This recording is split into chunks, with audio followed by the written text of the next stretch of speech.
Hello, everybody. Manly is here, and welcome back to this final episode of the Banishers, Ghosts of New Eden. We have finally made it back to New Eden, and overlooking the town, ominously, is the fateful meeting house.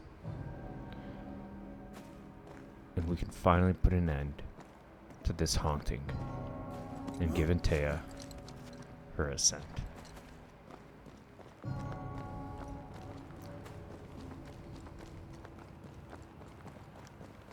Is the entire town lost to Ivy? Her influence must still be strong.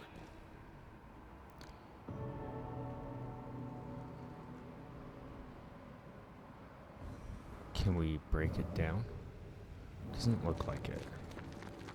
Let's find an alternate path then.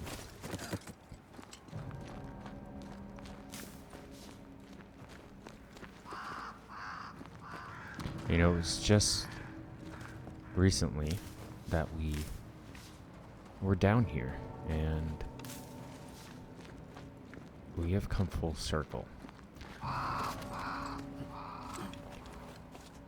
In the cemetery of our dear friend Charles. But as Charles would say, another day, another soul to save. These people have no idea what they're up against. And that was us. We really had no idea what we were walking into. If I had taken the threat seriously, then you might be alive. All that matters now is that you give me my assent.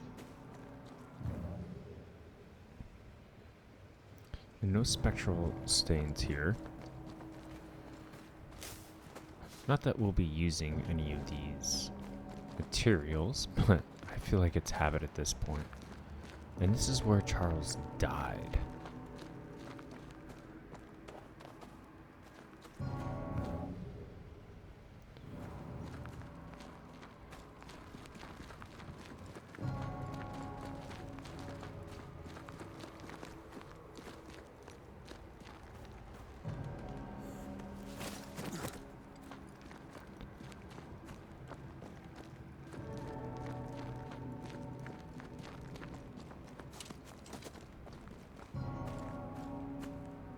And I think this is where we found his body.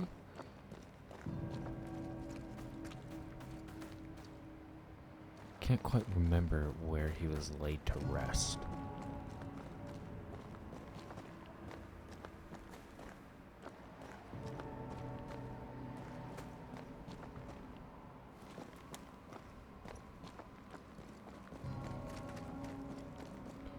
Okay, and we've reached New Eden proper.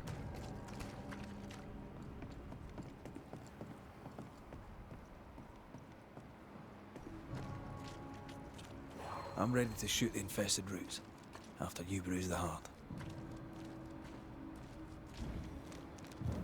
Alright, so let's see, we have one up there next to the elevator, near the lift, another in here,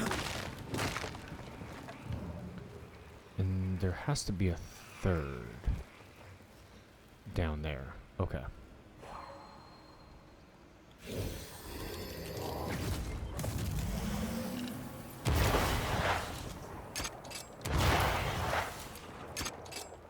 Let's get to there quick.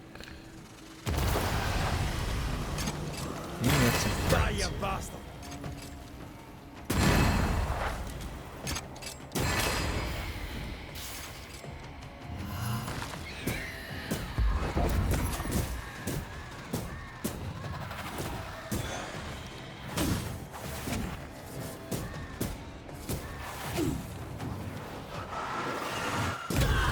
Riffraff.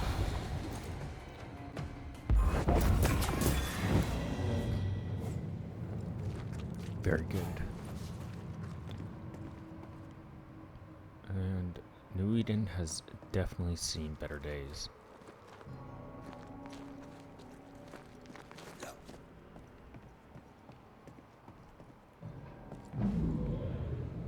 Would you a lecture on the sanctity of marriage? A pretty word for a set of shackles. I'm sure folk here are just as open-minded as Charles. We were so in love, We are in love. with no condition, to the very end. Aye. The very end.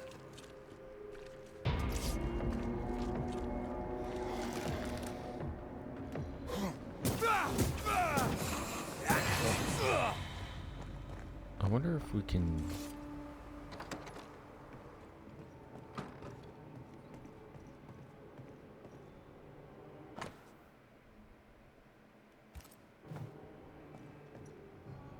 I think we...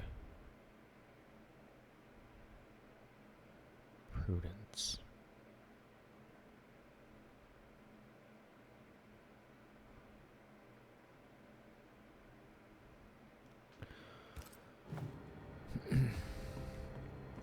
I'm not sure if we've been in here before.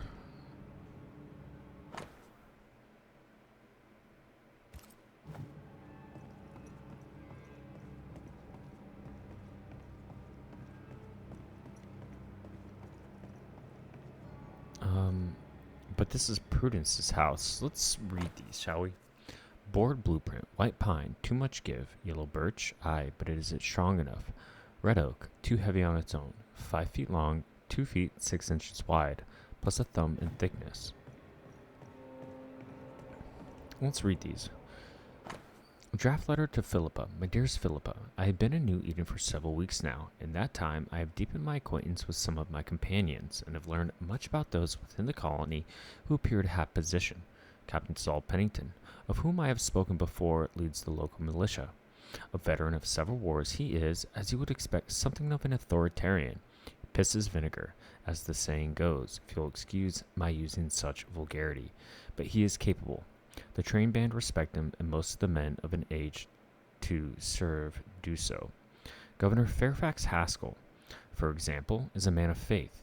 To the manner born, he seems well enough respected by his people, and maintains a cordial and reciprocal relationship with the establishment in London. A widower, I believe. He has one son, Lamentation. A strange boy, while he lacks his father's charisma, seems smart enough.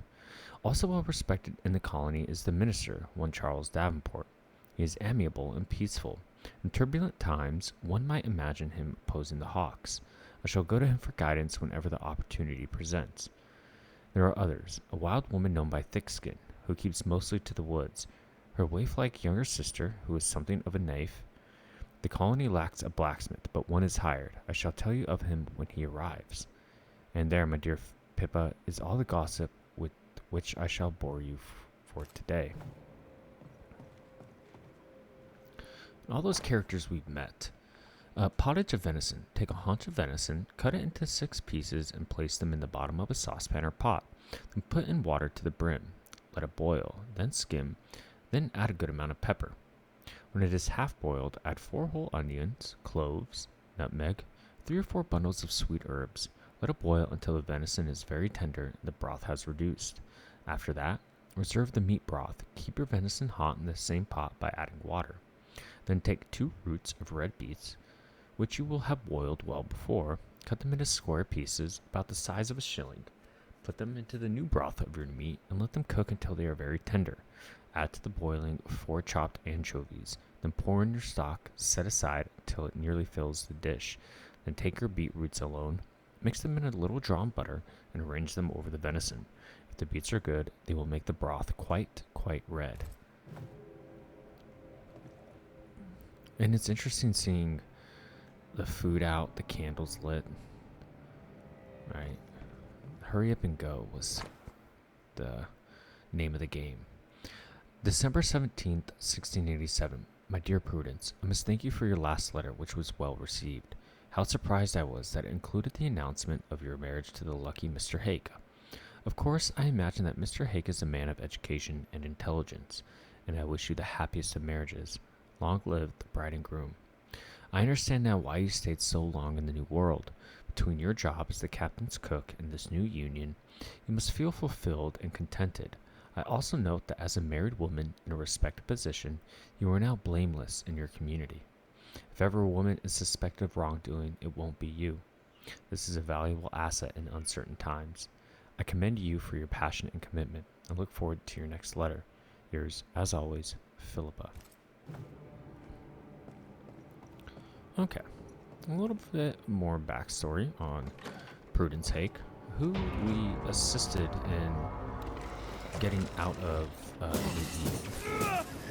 Die, you bastard!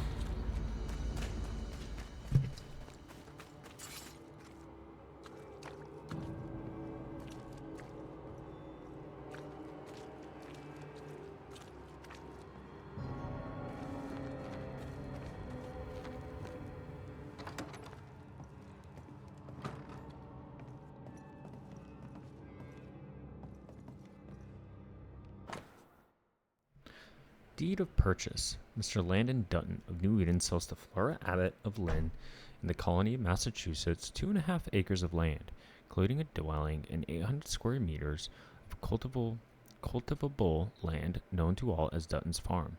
Noted at New Eden in the presence of said seller Dutton, purchaser Miss Abbott, and witness H. Batchelor. All these names should be familiar to us. Notice of sale. Borough of Lynn, Colony, Massachusetts Bay. Alexander Law, Boston, hath bought of Flora Abbott of Lynn 5 acres of land, and the dwelling barn, well, and fruit trees therein, lying in the common fields on the west side of the town of Lynn, between the land of Farmer Eaton on the north side, and Captain Miles Standish on the south, for a valuable consideration agreed on between them. Flora Abbott, done at Lynn. Before Miss Flora Abbott, Mr. Alexander Law, and Mr. Quinton.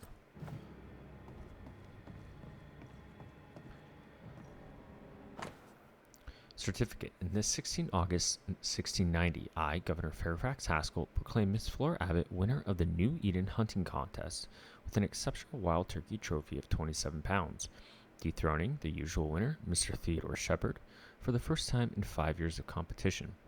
As a reward, Miss Flora Abbott receives the honorary title of Best Hunter of New Eden and the modest sum of 150 shillings. Miss Flora Abbott is free to dispense with the trophy as she wishes. Done in New Eden, New England. And Theodore Shepard was rightfully jealous.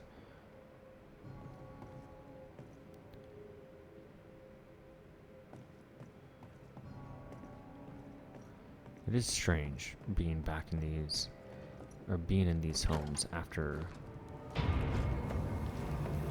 meeting all these different. Die, you bastard! I see a light. How? Could Esther still be here? This is the home of Charles Oh, there? Davenport. Anybody home?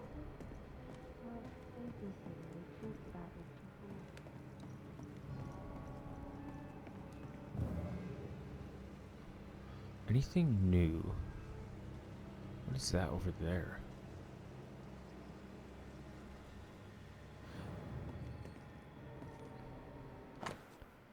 Okay. Should we check the bedroom? We do see a life essence on the other side of that wall. But we'll check up here first in the study. And all these books we've read. The chess piece still stands. The bedroom.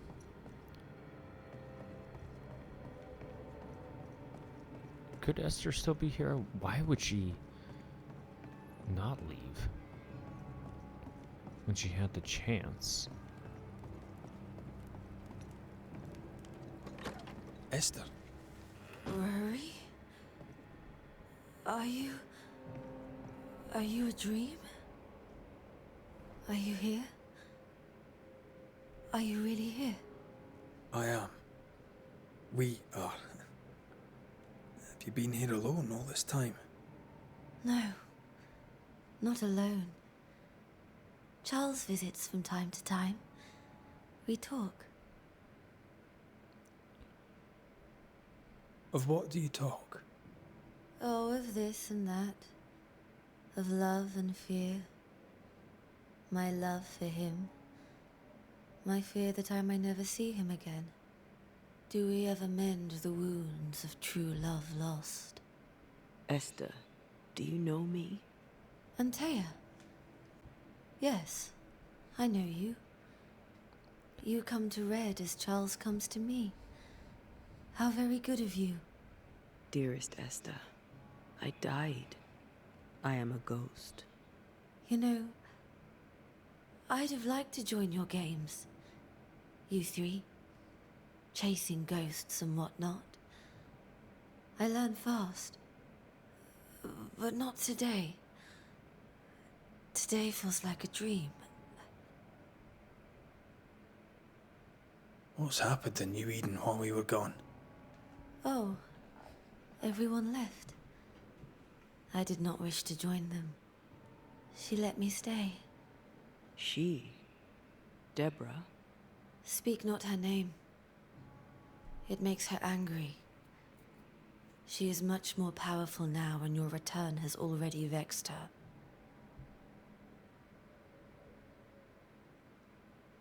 We're not here to vex her, nor to attack her. Antea just wants what's hers.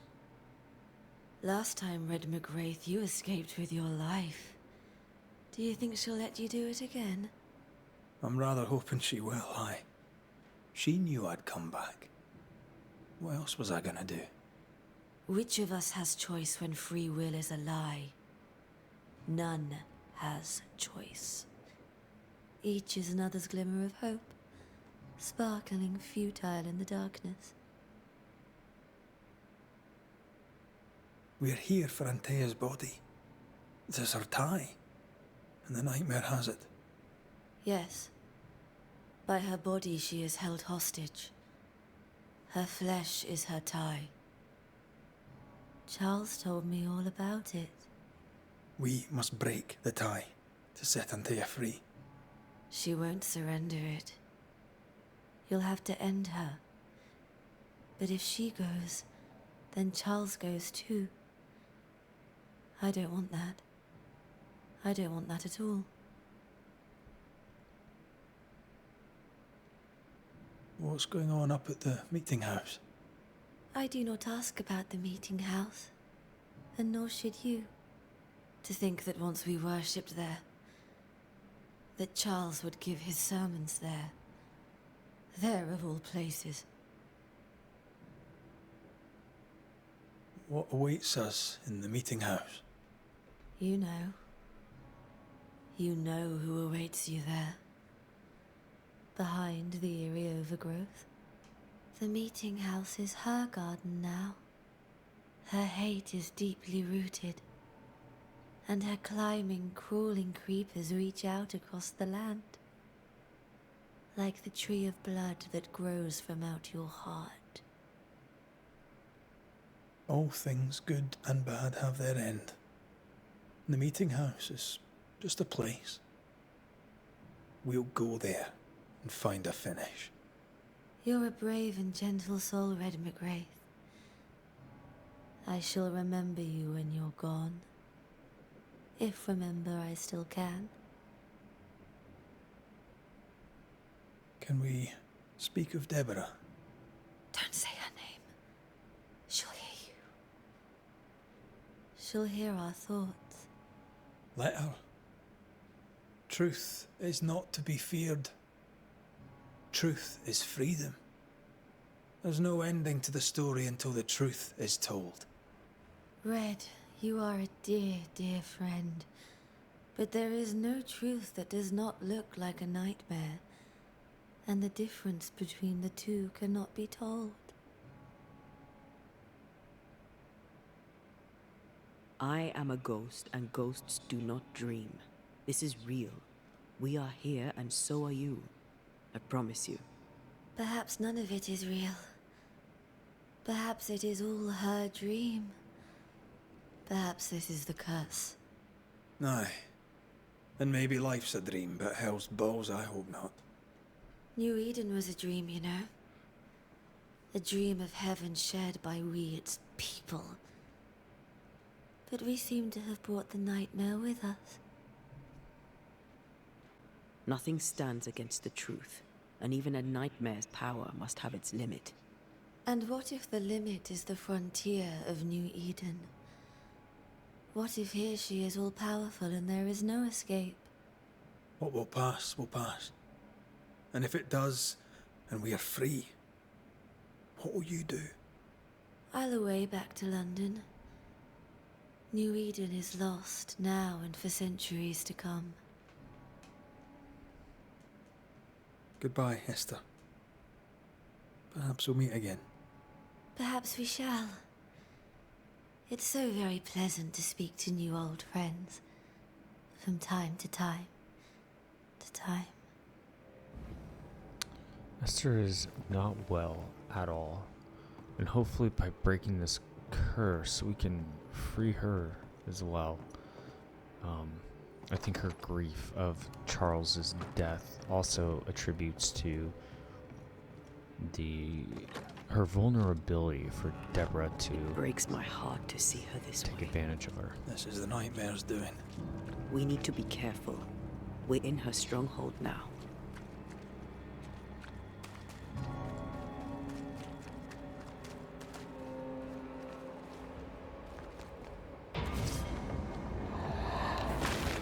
Have some of this! Whose house is this?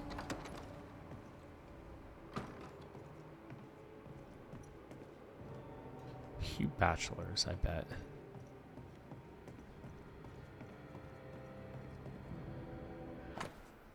Letter from the newsmith's mother. Oh. 15th of May, 1690. My darling girls, it's been a few weeks since I've heard from you. I hope that everything is going well. The old world has not changed. Old Everton died 2 days ago. A simple death, a peaceful one, in his sleep. I don't know if you remember him, but you used to feed us chickens when you were children. We loved it. The funeral is in a few days, but I don't think there will be many people there, unfortunately. You know how lonely he was. On a happier note, your cousin is getting engaged soon with Mary. She's such a lovely girl. They may move to York because Mary wants to open her own store, and your cousin will certainly find more work in town. We could have loved to have you at this wedding. Perhaps you will come back soon? Send us some news. Your father is worried, and so am I. Your father and brother embrace you, your mother who loves you. So we're in the newsmith's house. How interesting. Thickskin's unsent letter. Kate, you know I'm not good with words, but I want to tell you something. Since I can't talk to you, maybe I can write it down. I can see that you have changed since the execution of Deborah Comenius. I can see that you are not well, and I won't ask you why because I know you won't tell me. But you have to pull yourself together. You have to be strong. Otherwise, you won't survive in this world. I know our relationship has changed, and I know I'm not the best at expressing feelings, but you're my little sister, and I care about you. I'll do anything to keep you close to me. I want to help you, Kate, so let me do it.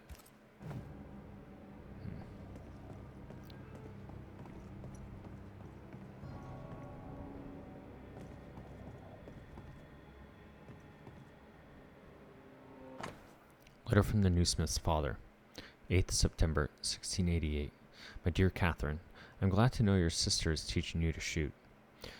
I know she can be a little tough sometimes, but give her a chance. You know she has a thick skin, and I doubt that will change. Your sister changed drastically when your mom got sick. She suffered a lot during all those years, you know.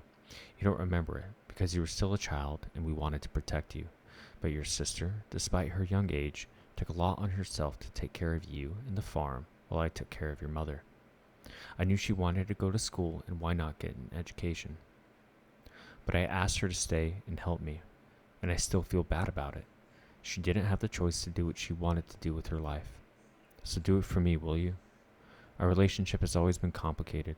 I'd like it to be the other way around for you. I'd like you to get along with your sister. She never talks about it, but she has suffered a lot. Maybe one day you will be able to break through your shell. Your father who loves you. So we're in Kate's room. Letter from the newsmith's father, 21st of July, 1688. My dear Catherine, your last letter about this woman's execution frightened me. No one has the right to life or death. No one has the right to be above our Lord. We all make mistakes, but the one who decides to punish the guilty party by taking away their life is not much better than them.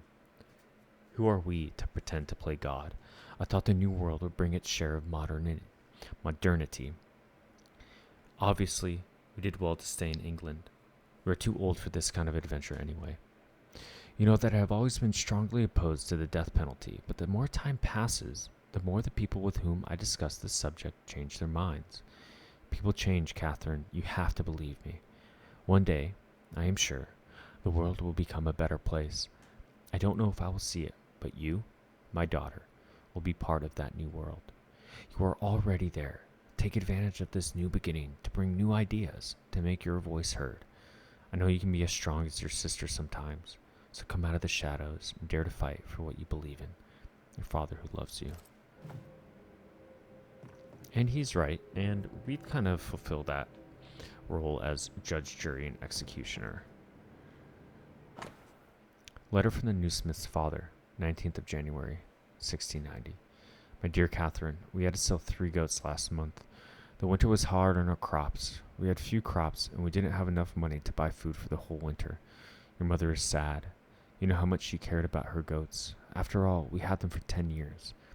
We saw them being born. But they were starting to get aggressive with each other. Also, they were giving us less and less milk. I guess the man who bought them from us will slaughter them. I haven't told your mother, but I'm going to see about buying a goat this summer if we can afford it. Maybe that will cheer her up.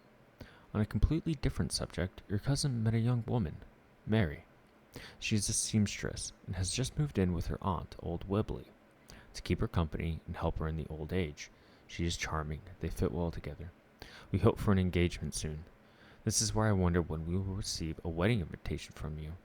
We know that your sister will probably never get married, she told us so many times. But you have all the qualities to be a good wife. Is there no young man in the new world who appeals to you? You should think about it. You're not young anymore, and we're getting older by the day. Your father who loves you.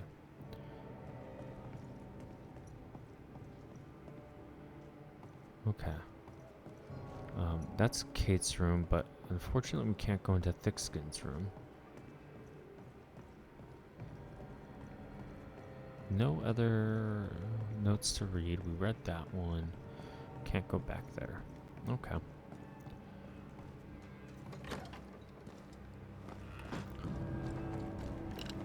Get lost, won't you?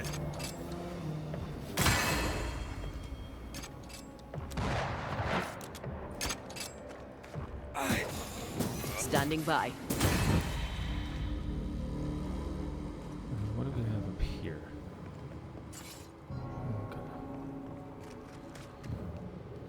A lot of houses.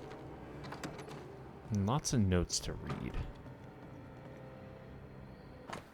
Letter from Dr. Minlaw, Boston. This is the 13th day of February in the year 1689. To whom it may concern. My name being Alton Mindlaw, and a doctor here in Boston, I write this letter that you may accord the bearer, one Miss Anne Wings, all consideration for useful employment within your company. Although a single woman and plain, Miss Wings has many fine attributes, mostly pertaining to the provision of care to the sick and wounded. She may be of use to your train band, or as a port of first call should your townsland lack as yet a doctor. She speaks only when required, and then does so gently, but she is sharp and clever, knows her way around remedies and salves, can cook and clean, and has a strong stomach to boot. Yours respectfully and sincerely, Dr. Alton Mindlaw, Boston. Oh, so we're in Nurse Wing's house. 14th of April, 1682. Dearest Mistress Wings, Anne, how pleasant it was to hear from you. You'll be glad to hear, I hope, that the carpenter has turned me a wooden leg, and a fine peg it is, too. I shall be up and dancing like a cat-footed cockerel before I know it. Perhaps some day we shall dance together, as we talked about. Perhaps, and I hope this may not be too forward, we might even marry.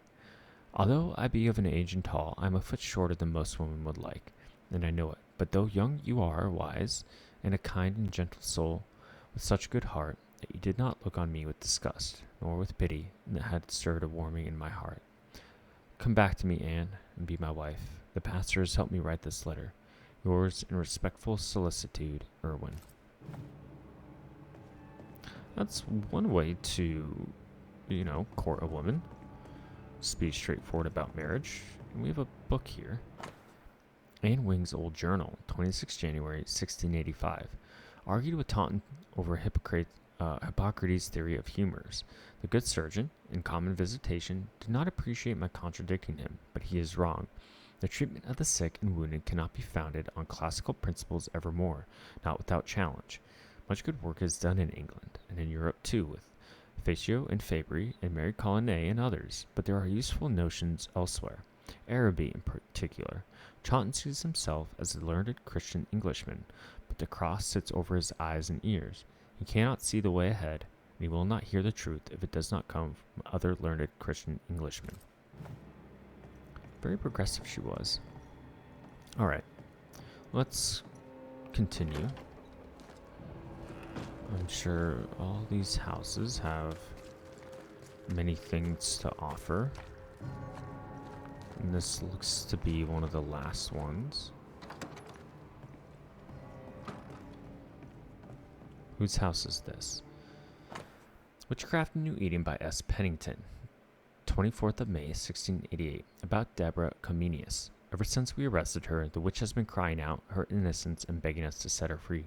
She says it's a mistake. Witches are like that, lie makers. They are ready to do anything in order to deceive you and to please their dark lord. I set out to search her house. I found many books on many subjects, but also notes on the history of the area. I still don't know why she did this. It looks like a study. Maybe she was planning to bring her sisters to take over New Eden. I think we have escaped the worst of it, but I still need to do more research. The study books I found look like ordinary books, but I'm sure they are coded, that they hide secrets. I'll find out, and finally, it will be over with these stories of witchcraft in New Eden. So we're in Captain Pennington's house, and he is very much driven by fear. Captain Pennington unsent letter, March 3rd, 1688. Brother, I have little time to write and less inclination, but should I have the courage to post this letter, I believe it would please you to hear my news. You are likely unaware of my newest commission. I now captain the train band in the resettled colony of New Eden. It made a pleasant change and allowed me, or so I thought, time to devote to Grace, your niece. Alas, my daughter no longer lives at home. Bent as I was on my new responsibilities to the town train band, I allowed her the freedom to find her place here. For some months, all went well. The girl was growing into a young woman, modest and good. Some of the finer young men expressed an interest in taking her as a wife. Then, more recently, I noticed a note of resentment creeping to her comportment. Her witty remarks, hitherto light and gentle, became barbed. Neighbors took offense, and soon, so too, I admit, did I. But my admonishments had no effect, dear brother. If anything, she worsened. And then, and I can barely bring myself to write it, I learned why. I discovered her writing, drawings she had drawn, strange dolls she had constructed. Ashamed as I am to put the words on the page, I must. My dear brother, your niece gave herself to the devil. And when I, outraged, calmly demanded explanation, she smirked. She laughed. I could hear the evil one in her soul, see him glint in her eye. I chased her from the house. I forbade her ever to return, and yet I was weak. I should have arrested her. I should have denounced her to the court, but she is, even yet, my daughter. I pray that next time I suspect such ungodly practice, I shall not be so lenient. Please, should Grace come to visit, be warned that she is a witch. Keep your beautiful family safe and send my daughter from your door in all haste, or smite her if you deign it needed. She is no more my daughter. She is no more a Pennington. I'll not see her again, lest she bring the devil and his shame into my house. I advise you to follow my example and do the same. Your brother, Saul.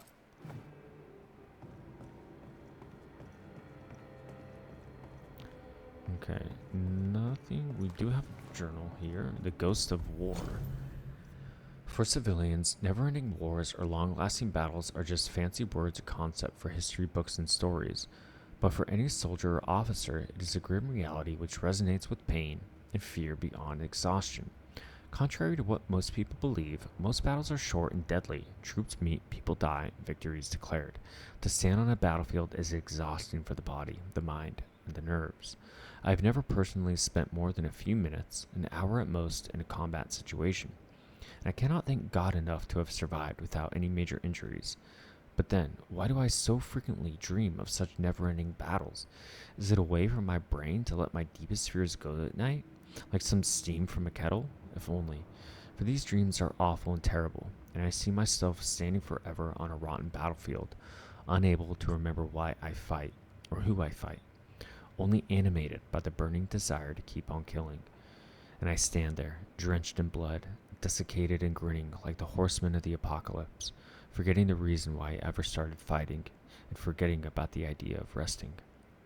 And when I wake up, I fear to touch my face and feel under my fingers the barren mask of death and flesh that I am when I sleep. For these dreams are like another reality whispered by my brain and a dark depiction of my true self to come. Alright. Enough of that. Let's continue to the meeting house. Sorry for all the exposition. It's just nice to get a little bit more backstory about these characters, even if it is written through notes and journals. After this, we should set sail somewhere warm and safe. The dead don't linger. No such place. But it's not a bad idea. What shall I say to you when I give you your assent? I don't know. All ghosts linger for a reason. And let's rest in the schoolhouse. Maybe we can have This is an odd kind of homecoming. one final moment with Antea. 'Tis strange to be back. It's strange to sleep near the place where you died. Still, rest you should. You'll need it. I don't know that I can. Come on. Spit it out.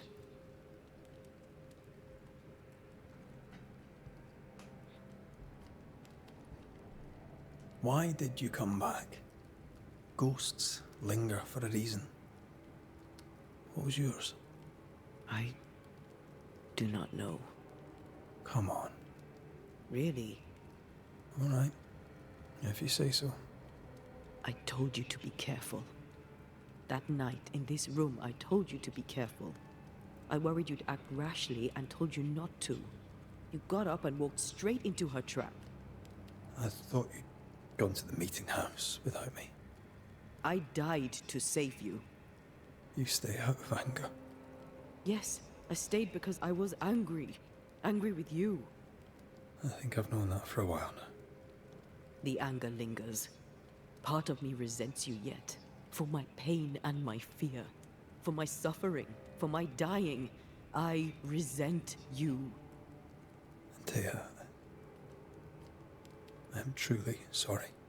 I know you are. You've done your best to put things right. But I did die. And in a few short hours, you will have to let me go.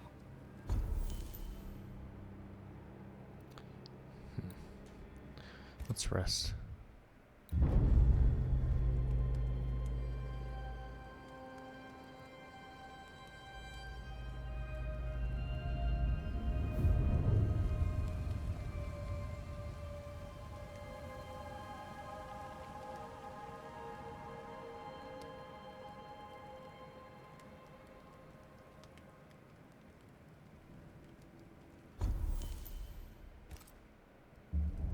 I'm glad we got the truth out from Antea about why she was here.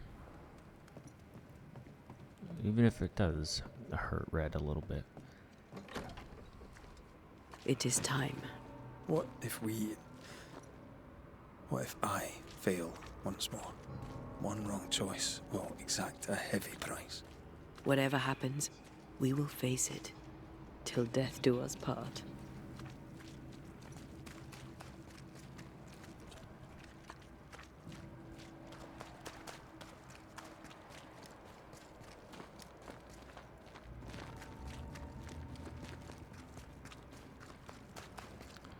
Can we go in this house?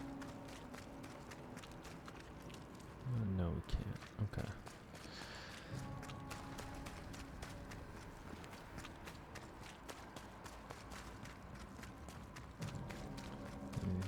here we go, ever closer to the meeting house. Bastard! Stop that spectre before it possesses the corpse.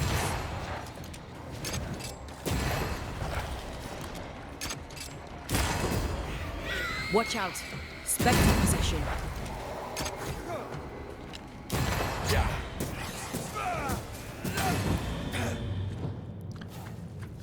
We did gnarly damage to that guy.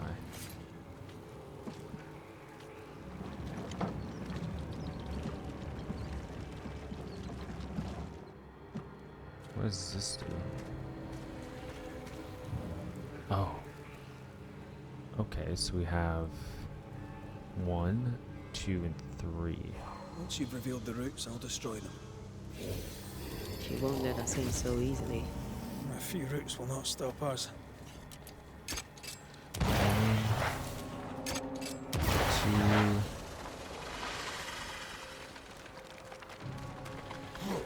2. Oh, just missed it. Alright, 1, 2, 3, okay.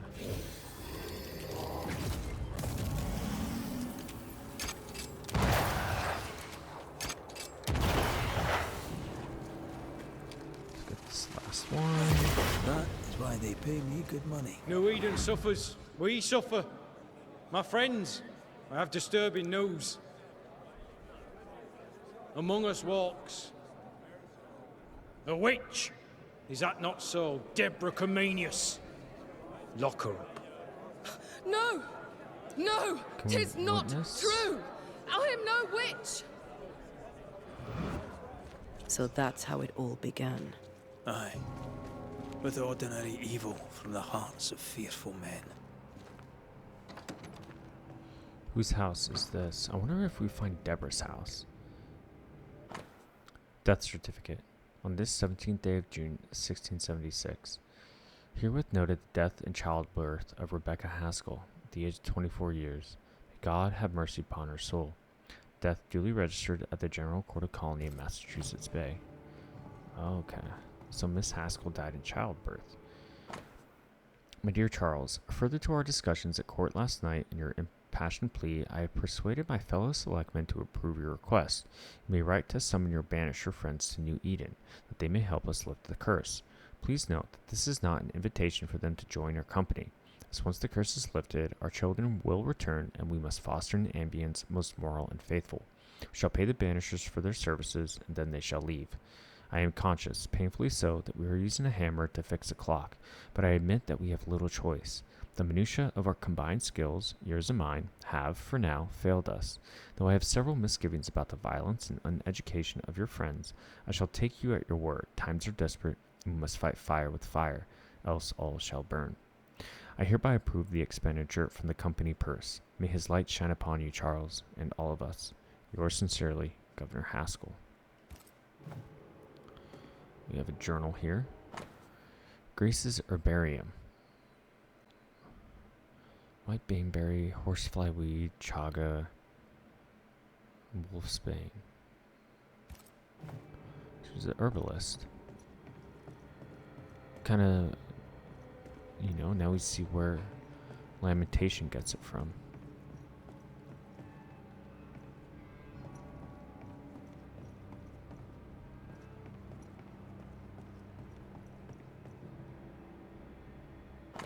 What is a witch? A witch is a guardian and observer of the interactions between the invisible and the incarnate. She's an expert in herbs and ointments, and specializes in regulating the interactions between the living and the dead. Demonology exerts control. A witch enchants. Which can sacrifice a living being or a plant to extract its essence for use in rituals to enchant objects or places, as well as in the brewing of potions. But remember, sacrifice is only required when it's useful. It's a far from trivial act. Demonologists make sacrifices for practice. They do it because they have the power to do it, and need no better reason. A witch must avoid revealing herself to the world. She is perceived as a harmful individual. Her life may be in danger. Men from one church or the other will happily kill a witch if it serves them, and a demonologist serves the church. Governor Haskell is a demonologist and teaches accordingly. Lammy drinks his father's thinking like it were honeydew.